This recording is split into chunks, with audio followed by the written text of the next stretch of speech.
I do want to talk about some of the women of the Bible.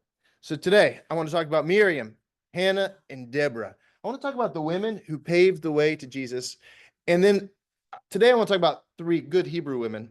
And then I want to talk the next couple weeks about the women who are in Jesus's direct genealogy. So if you read the Gospel of Matthew, in the genealogy, there are four women, three of whom I think, well, maybe all. Let me think. I think they're all not Hebrew women. And it's really interesting that in the genealogy leading up to Jesus, you have these women like Rahab, like Ruth, like it doesn't mention, what's interesting is it says King David's wife. It doesn't say Bathsheba's name, but it's therefore implied. It's really interesting because you have this kind of abundance of do not marry foreign women. Do not marry foreign women. The great sin is when you marry foreign women, in part because they're going to lead you astray to false idols. But do not marry foreign women. And yet there's these foreign women in the genealogy of Jesus himself. Why is it that Jewishness is passed through women in the Hebrew tradition? They say it is the only way to guarantee. The only guarantee.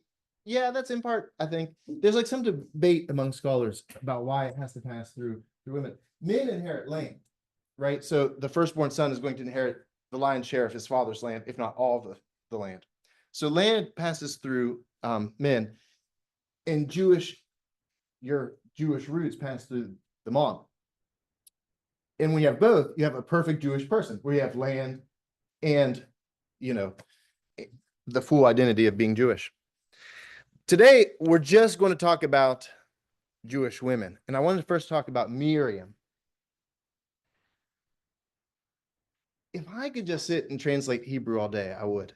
I love the play on names. I love, especially in the Hebrew Bible, a name itself is trying to tell you part of the story. And if we spoke Hebrew, it would make a lot more sense. And sometimes the stories would make more sense. Moshe, means like to be drawn out. And so look, like in all things in the Bible, there can be more than one meaning.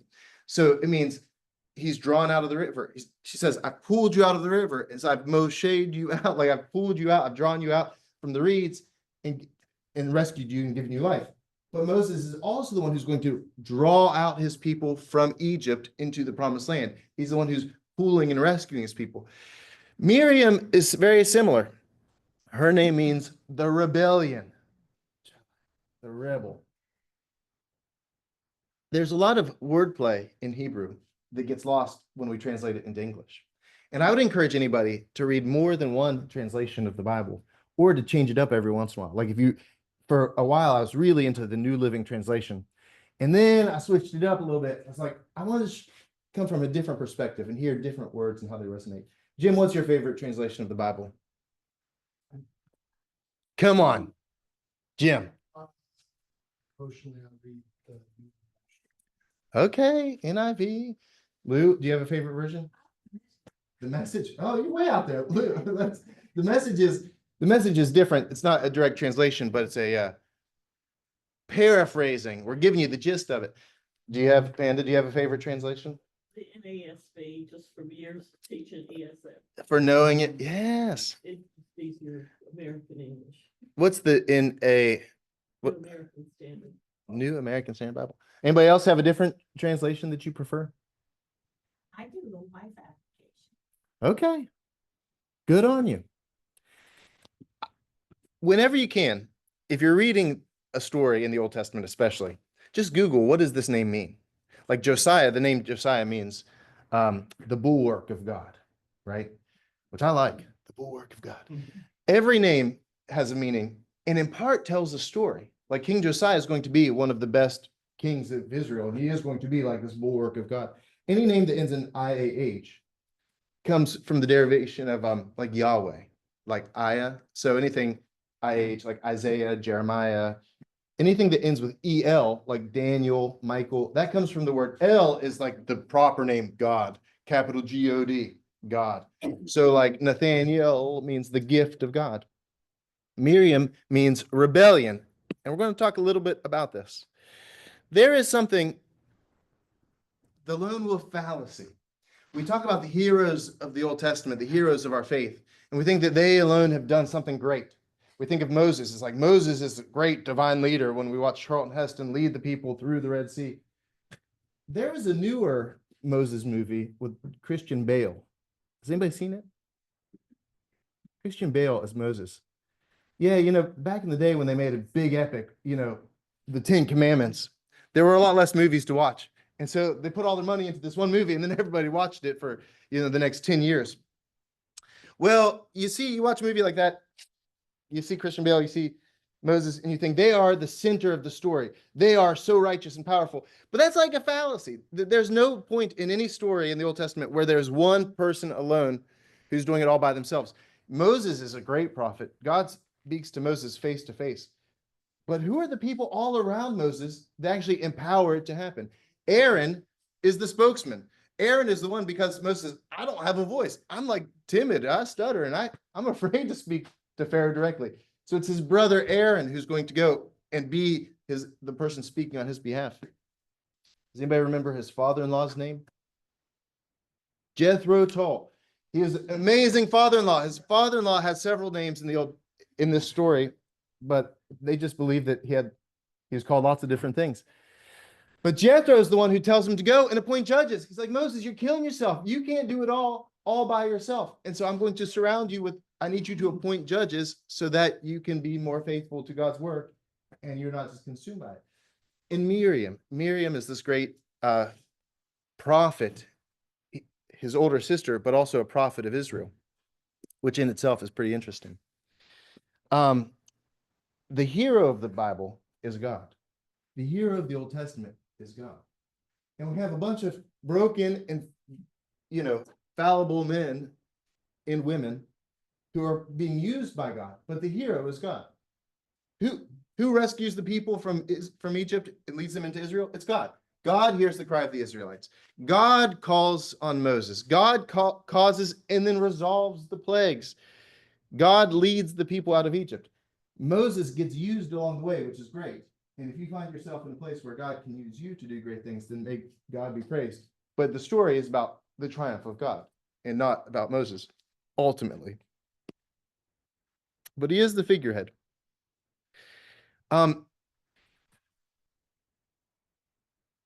Miriam, why do I have to start with that one?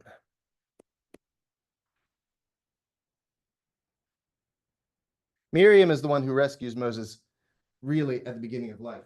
Do you all remember the story? How does the story go? Where Pharaoh sees that there are too many Israelites and he's afraid. And so what does he do? He says, bring to me all the children under 2 years old. If it's a boy, we're going to toss him into the sea and just be rid of him. That echoes what other story in the Bible later on? It echoes Herod. So the story goes like this. Maniacal Pharaoh is worried that Israelites are growing too fast and too populous. So he says, we're going to kill all the young boys, throw them into the water. But the Israelite midwives don't approve. And so they go and they're delivering these babies. And he's like, why are you not killing them? He's like, oh, they're too fast. They're too fast. They're strong and they're powerful and they deliver babies before we get a chance to be there. Well, Moses' mother, has a sweet little baby boy. And so she hides him for the first 3 months. 3 months, he's too big to hide any longer. 3 months is usually when I say, that's when I'm willing to start baptizing baby, after 3 months. Because before 3 months, they're just like this little bag of goo. It's not much to a baby under 3 months. And after 3 months, they actually start to it seems like they start to have bones again. They start to actually form some structure. But 3 months, he's like a little too solid to hide. And so she makes this reed basket, puts it in the water. And it's his sister Miriam who's waiting off to the side. So when the Pharaoh's daughter comes down, she hears the baby crying in the reed. She finds the baby. And it's Miriam who just happens to be there. And she goes, go and find one of these Hebrew women for me so that she can be a nurse to this baby. And I'll raise Pharaoh in my house. Or I'll raise Moses in my house. And then the story continues with Moses a little bit. He's raised in Pharaoh's house. He's raised as a prince of Egypt. And then what does he do before he flees? Why does he flee into the desert? He kills somebody. There was a taskmaster who's beating on one of the Hebrew slaves. And Moses, I mean, we just have to extrapolate and imagine. But you imagine that Moses is raised in a house where he's trained to fight, where he's trained in the military arms. He's trained with a sword. Probably carries around a sword because he's a prince of Egypt, right?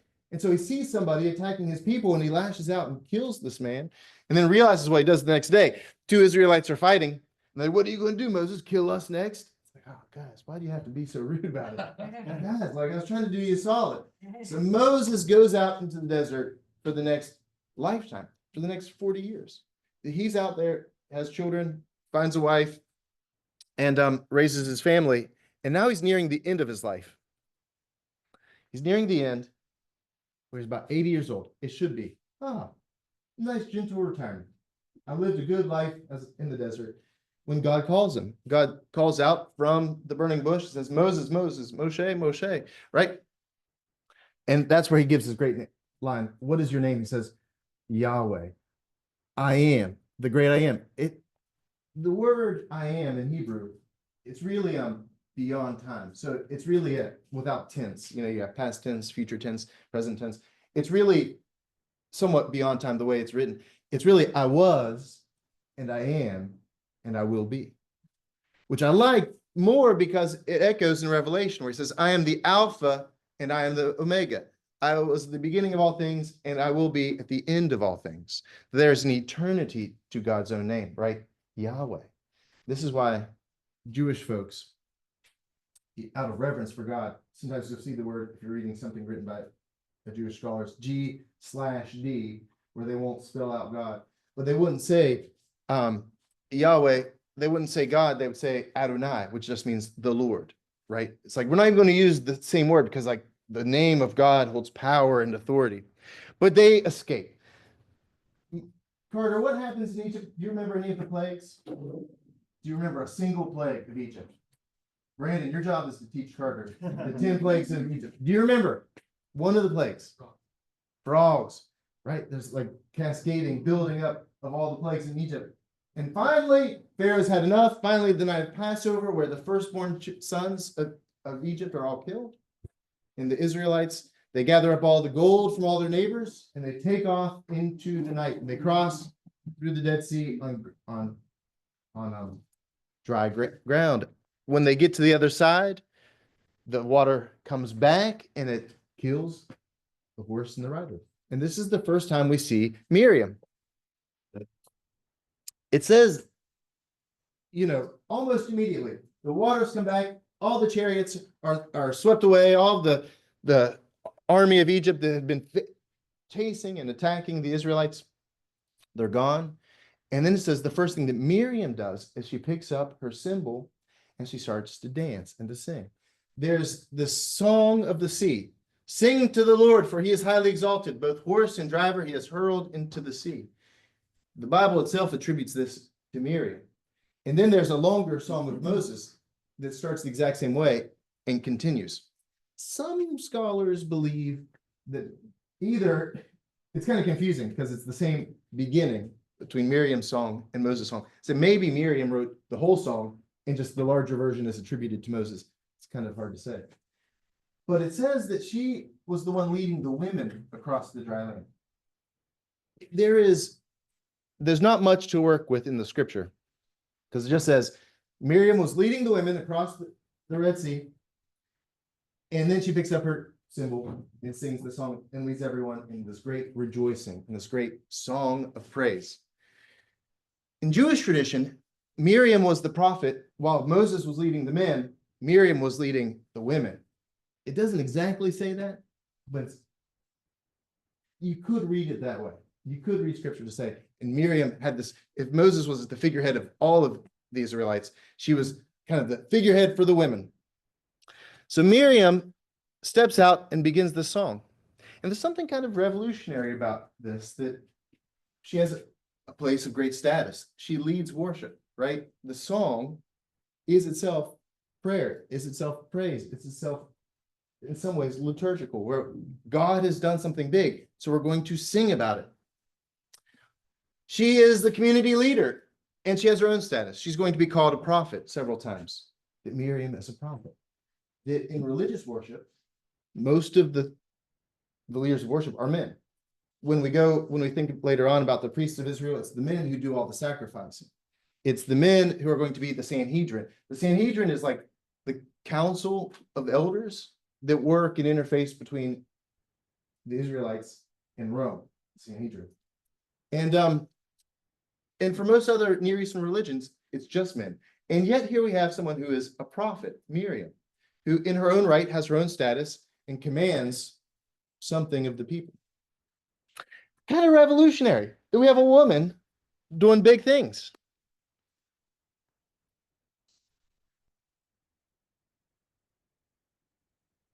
Why not? Let's look at this. I'm going to give you two stories, and it's an interesting play on words in Hebrew, I believe.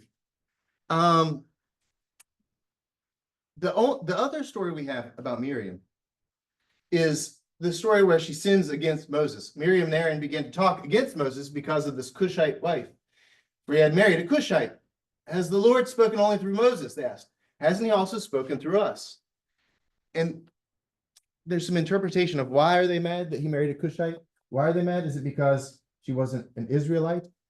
In some Jewish interpretation and some Jewish midrash, they say, actually, the Cushites were more highly favored. And they weren't upset that she was Cushite. They're just upset that Moses wasn't paying more attention to her or being the most faithful spouse they could have. I'm not sure. Midrash kind of goes beyond the Bible text itself and adds stories to it. But they are complaining about Moses and in some ways challenging him. And so God gets really upset. At once the Lord said to Moses, Aaron and Miriam, come out of the tent of meeting, all three of you. So the three of them went out, and the Lord came down in a pillar of cloud, and he stood at the entrance. He said, listen to my words. When there is a prophet among you, I, the Lord, reveal myself to them. I speak to them in dreams. But this is not true of my servant Moses. He is faithful in all my house. With him I speak face to face. They really condemn Miriam and say, Miriam, don't complain about my man Moses. And yet this is going to be a theme through the desert where everyone is murmuring and complaining the entire time. I tried to remind my children, the greatest sin of the people of Israel wandering through the desert is they murmur and complain constantly. And as my kids murmur and complain against me, I remind them, this is the great sin. God's not here to bail you out with manna from heaven or water from the rock, okay? Like, I will drop you off on the side of the road. No. Murmuring and complaining. But he's like, why? Like, we've done these great things. Don't worry about Moses. And so when the pillar goes up, Miriam is left white with leprosy, which is like not awesome. In the story through the desert, the people and murmur and complain against God, and then bad things happen. In some sense, it's like the idea of, I don't trust God. I don't trust that God is full and sufficient. I don't trust that God is going to lead us to the promised land. I don't trust that God has good things intended for me. And so really it's a story of the lack of faith. That I don't trust that God will be faithful to me, to us. And then bad things happen to the Israelites. And I think that's the largest story, is when we complain against God, when we turn our backs on God, when we forget God, when we don't put our faith in God, then we are led astray and then bad things happen in our life, right? And that God is faithful. The story of the Old Testament is that God is faithful. More than God is good. I like the phrase God is faithful, because that's, the Old Testament is a love song to the faithfulness of God. So she has leprosy, and that's legitimately not great. And so Miriam's now really upset and worried. Like, Moses, we're so sorry for complaining against you. Could you please, dear God, pray for me to God to alleviate me from leprosy. So he puts her outside the community for 7 days. So you need a period to think about it, a cooling off time. So she goes away for 7 days and comes back. It says, confine her outside the camp for 7 days. So she was confined, and people did not move on until she was brought back. So even while they're journeying, even along this whole road, the whole of Israel stops and waits for 7 days for Miriam to be healed. Miriam, just catch up to us. We're going to be just down the road. Just walk north for, when you're done. No. This is now a community disease. You've done something against God, your lack of faith. And so now we're all going to stop and wait for you. So that's And then the story ends like this. In the first month, the whole Israelite community arrived at the desert, and they stayed. Miriam died and was buried. Now, this is the wordplay. Why would you name somebody rebellion? Here's where it all comes together for me. There, Miriam died and was buried. Now there was no water for the community. How are these two lines related? There is a sense in the Bible. Water is a feminine, is used often in the Old Testament. Water is used in a feminine way, where it represents kind of feminine energy and power. That water flows. Water is the giver of life. In the same way that in Egypt, cows were often venerated and often used as examples of God, but cows were also a symbol of fertility, a very feminine symbol. It's something that gives life, that produces milk and feeds life and nourishes life. The heifer is something that's very fertile and life-giving and reproductive. And water in the Old Testament is used in a very similar way. That water is this abundance, this life-giving, powerful force that flows. And so when Miriam dies in the next line, and there is no water for the community, it's the sense of like, she had this powerful, prophetic, feminine voice. And when she dies, the water dried up. It becomes barren. And the people gathered in opposition to Moses and Aaron, and they quarreled and said, if only we had died when our brothers fell dead before the Lord. Why did you bring the Lord's community into the wilderness? That we and our livestock should die. Why bring us up out of Egypt? There's no grain, no figs, no grapes, and there's no water to drink. So Moses took the staff, just as the Lord had commanded him. He and Aaron gathered the assembly together in front of the rock, and Moses said to them, listen, you rebels. Listen, you rebels.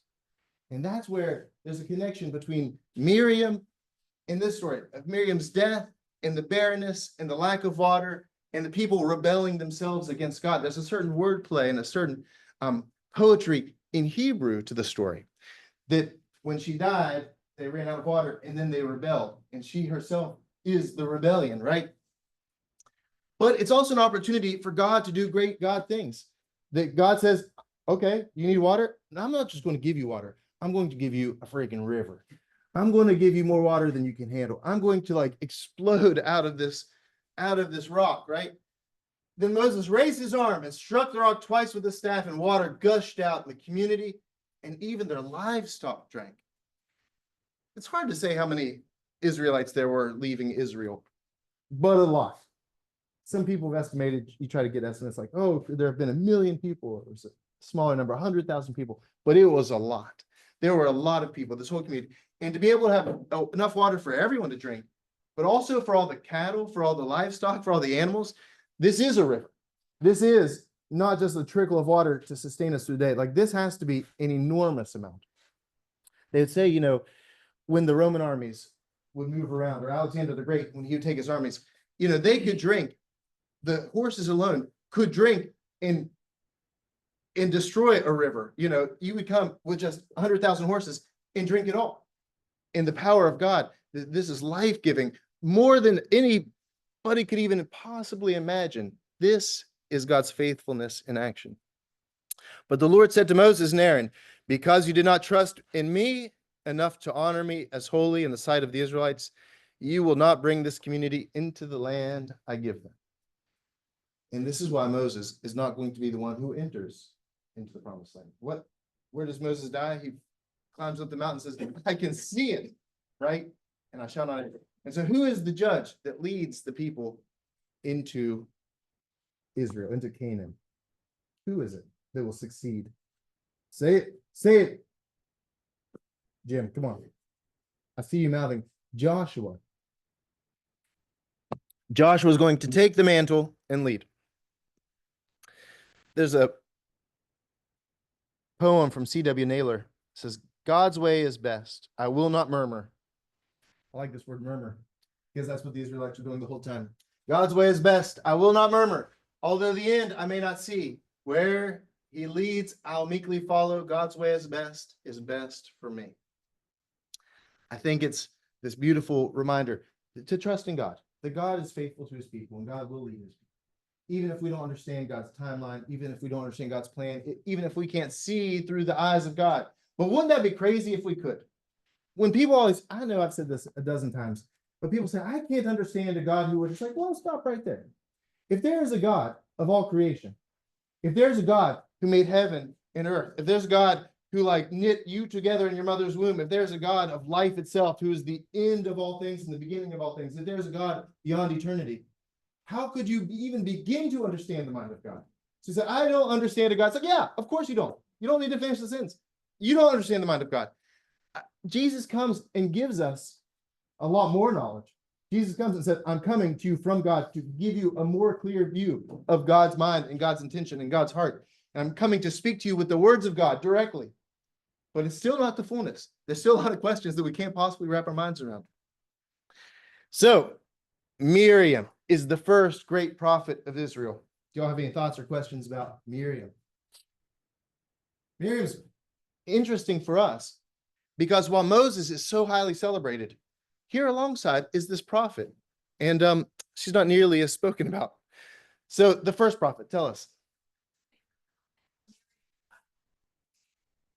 It accepts rebellion as part of the whole package.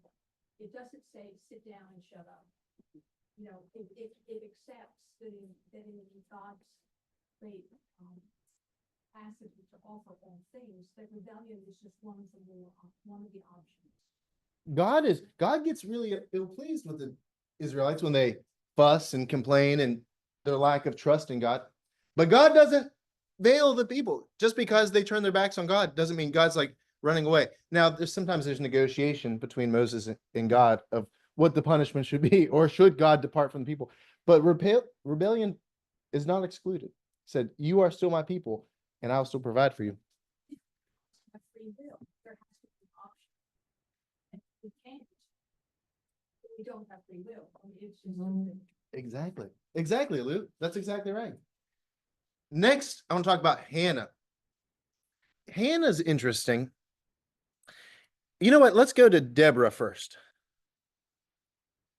So we'll go sequentially through the Bible, because what happens is Moses has this great experience, the book of Exodus, book of Numbers, and then Moses dies and he passes it to Joshua, and Joshua becomes the first judge of Israel.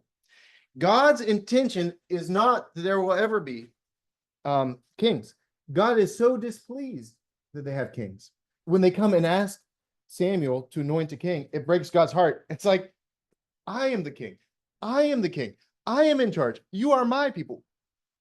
But what God does appoint are judges. Joshua is the first judge. There's several other judges along the way. You should read the book of Judges if you haven't yet. So there's the first 5 books: Genesis, Exodus, Leviticus, Numbers, Leviticus, Deuteronomy, and then the book of Judges. And so Judges is like the person who's helping rule over Israel on behalf of God. It sits somewhere between a judge, the way we think about it, settling disputes, and a prophet, where somebody who, I'm not just leading you, I'm deciding cases, but on behalf of God, and God who's speaking through me. Does anybody remember some of the judges? Name me your favorite judge.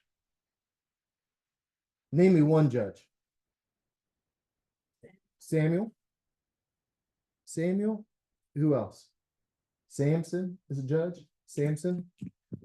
What about Ehud? What'd you say? Gideon. Gideon's a judge. Gideon. Ehud's my favorite. Ehud is famously left-handed. And so he sneaks into the king's chamber and they pat him down. But in those days, you would keep your sword on your opposing leg. So if you're right-handed, you keep your sword tied to this, or your knife on this leg. Carved. This is really interesting. And so if you want to kill somebody or assassinate somebody, you'd have your sword strapped down on your left leg. So when he goes in, they pat him down like, oh, you don't have a sword. But he actually has it strapped to his right leg because he's left-handed. So he says, I have a secret message for the king. This is an evil king who's been oppressing the Israelites. So they close all the doors and says he is a great and obese king and he's on a 2nd floor. Back in the day, if you had a 2nd story, but you wouldn't have a bathroom on the 2nd story, you just have like a big hole where you could do your business and it would fall down and maybe there's a pipe underneath of it or something. But says that what he did was he got everyone to leave to give him the secret message, and then he pulls the sword out with his left hand, stabs the king. It gets absorbed into his belly all the way because he's a big dude. And then he sneaks down the latrine from the second story and escapes into the night. The Bible's exciting. Well, maybe like the fourth or fifth or sixth judge of Israel is Deborah. Deborah's interesting. What do y'all know or remember about Deborah? We have two Deborahs. We have Deborah here and Deborah over here who went up to sing. We have two Deborahs in church today. Deborah, she's a girl boss for sure. In many cultures, particularly in the ancient Near East, prophetic roles were largely seen as exclusively male, with women rarely holding such position of spiritual authority. You know, I had a Catholic priest one time. We were in seminary and we were kind of fussing at each other about women priests. Like, oh, you Episcopalians, like, you have women priests. Like, why? Why is that a big deal? Like, why can't you have? He's like, well, Jesus and all of his disciples were men. It's like there is this whole history of women prophets, of women Levites, of women being engaged in liturgy and worship of God. Look at Deborah. Deborah was a prophet and judge of Israel. After Joshua had dismissed the Israelites, they went to take possession of the land. Joshua died at the age of 110. Then the Lord raised up judges who saved them again and again from the raiders and from the neighbors. Whenever the Lord raised up a judge for them, he was with the judge and saved them out of the hands of their enemies. All right. Again, the Israelites did evil in the eyes of the Lord now that Ehud was dead. I told you about Ehud. He's great. So the Lord sold them into the hands of King of Jabin, king of Canaan, who reigned in Hazor. Sisera, the commander of his army, was based at this place. Because he had 900 chariots fitted with iron and had cruelly oppressed the Israelites for 20 years, they cried to the Lord for help. In the Old Testament, the Iron Age is breaking in and taking over the Bronze Age. Iron is a really big deal. And we're going to see references to iron several times in the Old Testament, which is really interesting because it's a new technology. It's a new military grade technology that's taking over the world. Because if you have an iron sword and you have a bronze sword and they clash, the iron sword is going to break the bronze sword. The Philistines have iron. Some people think the Philistines were people, the name Philistine means the people from the water, people from the sea.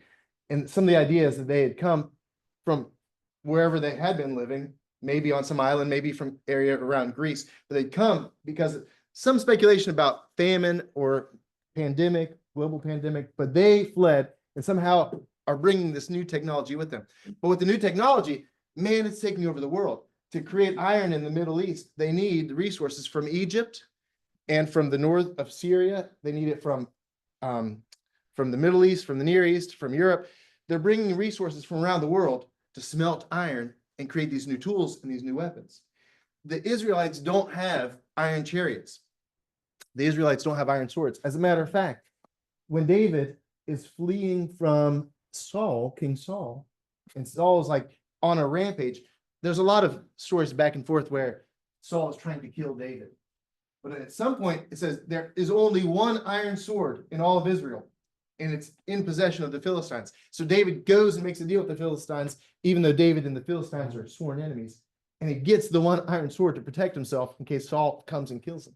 So it's not uninteresting where he said he had 900 chariots fitted with iron and had cruelly oppressed the Israelites for 20 years and they cried for help.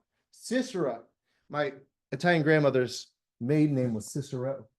So I like that, Sisera. But this is Sisera, the military commander, the general. Now, Deborah, a prophet, was leading Israel at the time. It's interesting that the Bible mentions his name. She had a husband. Here's his name, but he's not the prophet of Israel.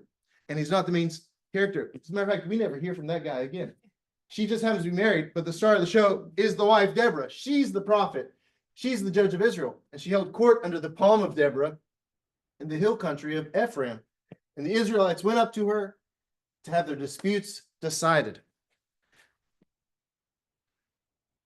Now, what are we going to do with this invading army? This army that's been oppressing us, attacking us. She sent for Barak from Kadesh and said to him, the Lord of God commands you, go and take 10,000 men and lead them to Mount Tabor. Barak is a name Barak in Hebrew just means blessing. So it's a name that means blessing. He will be a blessing to the people of Israel. Barak atah Adonai, blessed is the Lord our God. Barak, Baruch, there's different ways in conjugation. What else happens on Mount Tabor? What else happens on Mount Tabor later in the New Testament? Mount Tabor is where the Mount of Transfiguration. Has anybody ever been to Israel? Jim, I know you've been to Israel. Lou, I know you've been. You've not been to Israel? Long. Yeah. Well, Mount Tabor, when you go towards Mount when you go towards Megiddo, Megiddo, which is how we get Armageddon. The word Armageddon is the Greek of Har Megiddo, the mountain of Megiddo. That's where all the battles have been fought for like 2,000 years, because it's a big wide open space. And you can see Mount Tabor. There's Mount Megiddo and there's Mount Tabor, and you can see them both there. And so you're going to this place, this is the great battlefield. It's kind of where east meets west and north meets south, and it's these huge wide open plains, and there's like a river that runs along it, so there's water for all the animals and the people. It's like the best place. But this is where King Josiah is killed. As a matter of fact, he takes an arrow from the Pharaoh of Egypt. But where the Egyptians and the Hittites and the Hivites and people have been attacking and fighting each other with the Israelites for literally 2,000 years. And so they go to Mount Tabor that overlooks this place, Har Megiddo, the great battlefield. And he said, I will lead Sisera and the commander of the armies with his chariots and his troops to the Kishon River and give him into your hands. And Barak says to her, if you go, I will go. But if you don't go with me, I won't go. It's like, you're supposed to be the commander of the Lord's armies. You're supposed to be the bad general. You're supposed to be a bad dude. You need a woman. You need me to go with you. So fine, I'll go, because you're weak, because you don't have faith that God is actually commanding this. So if you go, you will win, but it will be at the hands of a woman. A woman will be declared the great victor. Barak says, deal. I'll take those terms. Let's go. Certainly I'll go with you, but because of the course you're taking, the honor will not be yours. The Lord will deliver Sisera into the hands of a woman. So they're fighting. The battle's raging all around, and Sisera is losing. He realizes he's losing. They get into trouble. He jumps off his chariot. He's like running through the fields. He's trying to find a place to escape. And he sees this little hovel of tents. Goes up, and Jael comes out. I don't know what the Jah means. Maybe that comes from Yahweh. Maybe the Lord is God, but something God. It might be the Lord God, but Jael is her name. She comes out of her tent, and she says to Sisera, come, my lord, come right in. Don't be afraid. So he enters into the tent, and she covers him with blankets. She's like, I'll hide you here. He said, I'm thirsty. Please give me some water. She opened a skin of milk and gave him a nice drink. Oh, have some nice warm milk. Rest under these nice cozy blankets. You must be tired and exhausted from fighting all day. She says, stand at the door of the tent, he told her. If someone comes by and asks you, is anyone in there? Say no. But Jael, Heber's wife, now again, we hear about the husband, but where's the husband? Who cares about the husband? What do we need men for when we have bad women like Jael? Jael picked up a tent peg and a hammer, and while he was fast asleep, not a little tiny tent peg like you have for your tents with Wisconsin Nut Carter, not like a little tiny puny tent. We're talking like a big old tent peg, right? So that like when the buffaloes run through the tent, so you're not going to lose it. She took this big old spike and drives it straight through the temple of his head into the ground. She kills the general, and he dies. Oh, do we have art showing that? Yeah, artistic rendering. Pretty crazy. She saved her people by murder. It was a good thing. And then you have Deborah's song. And Deborah's song is celebrating Jael. And Deborah's song is really lifting up. Look, and songs are themselves prayers. Hear this, you kings. Listen, you rulers. Even I will sing to the Lord. I will praise the Lord, the God of Israel, in song. Because who wins? God wins. Because who's the center of the story? It's God. It's not Jael. It's not Deborah. And it's certainly not the weak husbands. It is God. It's God's victory. God is faithful to his people. When you marched from the land of Edom, The earth shook and the heavens poured. Edomites, the Edomites are the descendants of Esau. Edomites, Edom is just south of Israel, between Egypt and Israel. It's a little sandwiched in there. The Edomites. King Herod was an Edomite. King Herod, he's not Jewish, but it like rhymes. He's like, I don't like close to your people. I'm like, just south. Like, we were cousins. Like, you're from Jacob, I'm from Esau. It makes sense. King Herod also marries a Jewish princess. So he's like, that should make everything cool, right? Like, absolutely not. But Edom is significant. The earth shook and the heavens poured and the clouds poured down water and the mountains quaked before the Lord, before the God of Israel. Come on. How do And- you pronounce that? Sire? Seer? Sinai. Second verse, Sire. when the Lord went out of. You got finger right in front of it. Seir, I guess. I'm not sure where Seir is. In the days of Shamgar, son of Anath. Like, we're talking about a very specific time and place. We're telling you who was around, and we're writing the song to people for whom this would make sense, right? Do you remember in the time of I don't know, in the time of Britney Spears, Backstreet Boys, in 98 Degrees? We're talking about the early 2000s, right? And for those of you my age, that would have made a lot more sense, right? Villagers in Israel would not fight, and they held back until I, Deborah, arose as a mother in Israel. God chose new leaders when the war came to his city gates. Most blessed of women be Jael, the wife of Heber. Most blessed of tent-dwelling women. What a great line. Most blessed among tent-dwelling women, because like that came in really handy. He asked for water, but she gave him milk. In a bowl fit for nobles, she brought him curdled milk. Her hand reached for the tent peg, her right hand for the workman's hammer. And she struck Sisera and crushed his head. She shattered and pierced his temple. At her feet he sank, he fell, he lay. At her feet he sank, he fell. He fell dead. What a great and powerful song. You guys, I don't want that song necessarily played at my funeral. Unless the circumstances necessitate it, then go ahead. So Deborah is powerful and strong, a judge of Israel, a mother to the nation. That's pretty amazing. Y'all have any thoughts or questions about Deborah? I just want to hit Hannah quickly.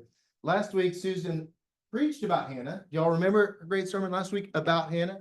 Y'all remember that she said it's a spiritual mentor to Susan for Hannah. Now, Hannah is, these three women are not in the direct line of Jesus, not in the genealogy of Jesus, but they're the ones leading up to. If Miriam hadn't been there to help rescue her brother Moses, what would have happened to the Israelites?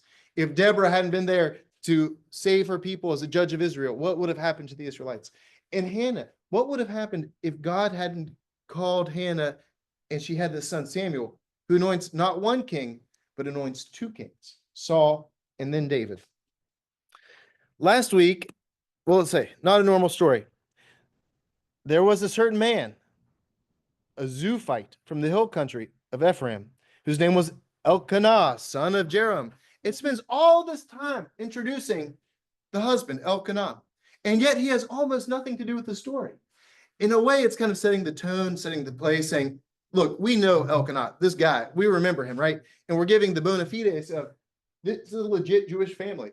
Like, we know his people. Genealogy is really important to the Israelite people, to the Jewish people. Like, tell us, because it goes back to your tribe. Because if you can tell us which tribe you belong to, who your father was, who your grandfather is, then it's not just your place in the world, it's also your land. You have this ancestral land because you're from the tribe of Dan. And so this is your land. And so we know who this guy is from Ephraim. He had two wives. One was called Hannah and the other Peninnah.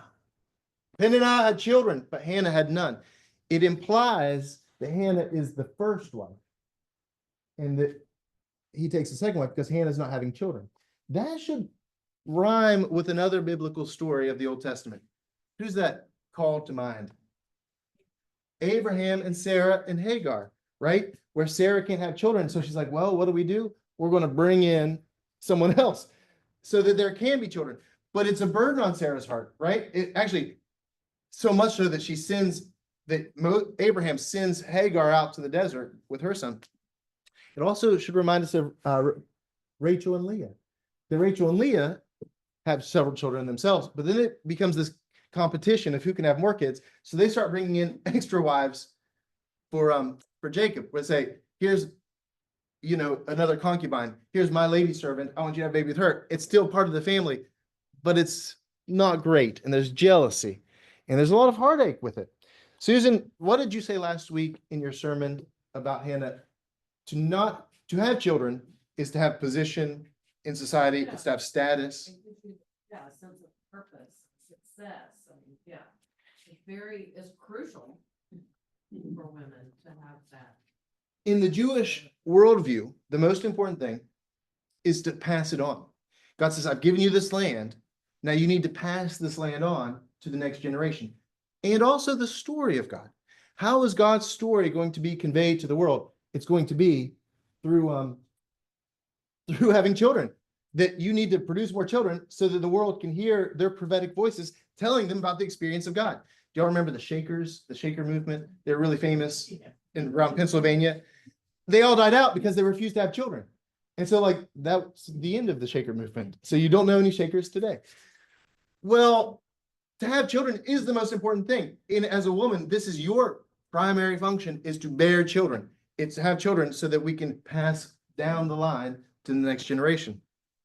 So if you have the second wife, the lesser wife, the wife who's bearing children, it's devastating to Hannah, right?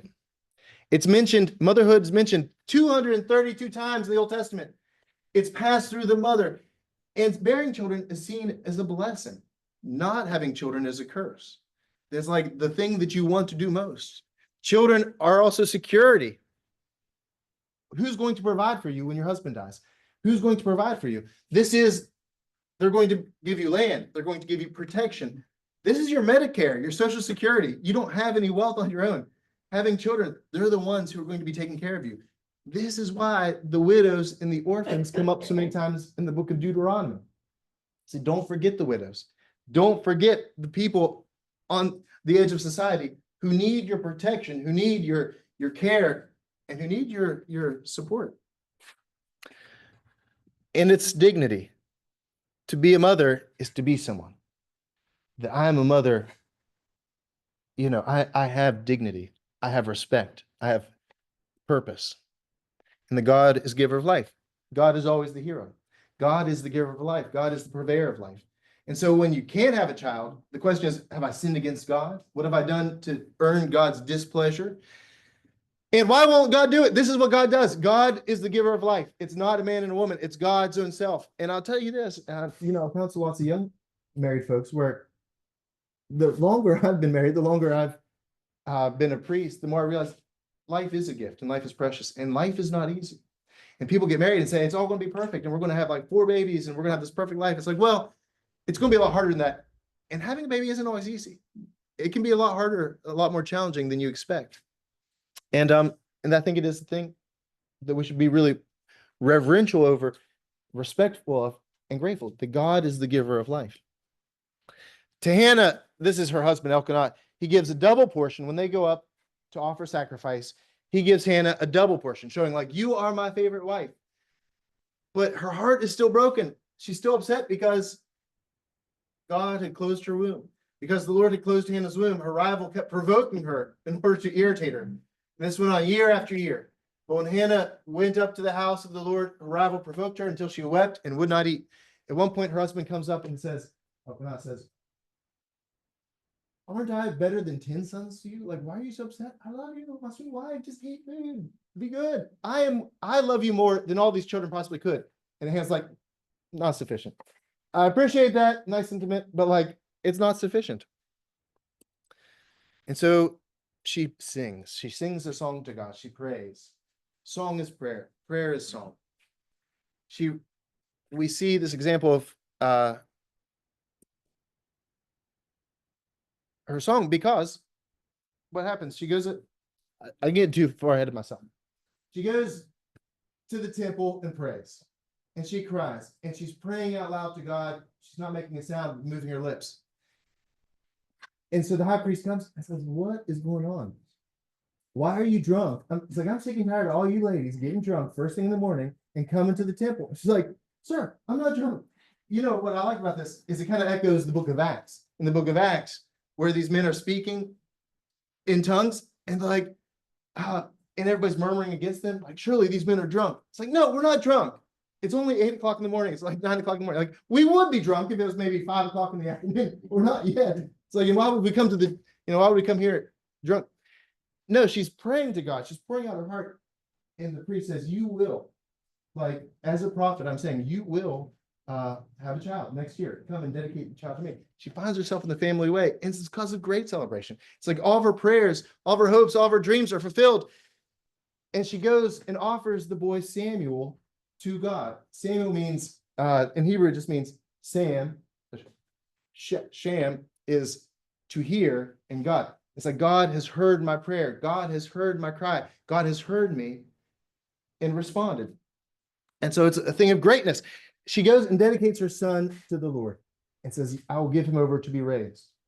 I think this was common right back in the day, where you could offer one of your children to God, especially if you had too many children. Back in the day, let's say 1,000 years ago, if you were living in some rural hamlet in Italy, and you had 8 children, you would offer usually your youngest son or your youngest daughter to the monastery or to the Lord. One, because it's a lot of mouths to feed, and two, it kind of curries a little bit of favor. It's like not the worst thing if one of your children becomes a priest or is in the monastery who can pray for your immortal sins. But this is reversed order, where she offers her first son to God, which is kind of mind-blowing, because like all you ever wanted was a child to be your inheritor, to be the one to carry on your family line, to carry your family name. Maybe you dedicate the last son, but she dedicates the first son. It's her first fruits. It's the thing that's most important to her. She's giving directly to God. And it does say that Hannah has children after this. So she has several more children that kind of keep the family going. But to her first, Samuel, she offers to God. And she prays, my heart rejoices in the Lord, and the Lord, my horn is lifted high. My mouth boasts over my enemies, for I delight in your deliverance. Just one more. The Lord brings death and makes alive. He brings down to the grave and raises up. To me, this kind of echoes Ecclesiastes, where there's a season for all things. There's a time for life and a time of death. The Lord sends poverty and wealth. He humbles and he exalts. He raises the poor from the dust and lifts the needy from the ash heap. He seats them with princes and has them inherit a throne of honor. Hannah's song. It's about her faith. The story is about her faith and her trust in God. It's about her joy and about giving back to God. God, you've blessed me with this thing, so now I'm going to give him as a blessing to all of Israel. And then Samuel grows up to become this great prophet, this great judge of Israel, and the last judge. Hannah, we're about at time, so I'll just stop right here. But what questions or thoughts do you have about Hannah's song? What wisdom do you have? What has Hannah met in your life, Susan? Forging her own relationship with God. And even though she loved her husband, she wanted to have her own connection, her own purpose, her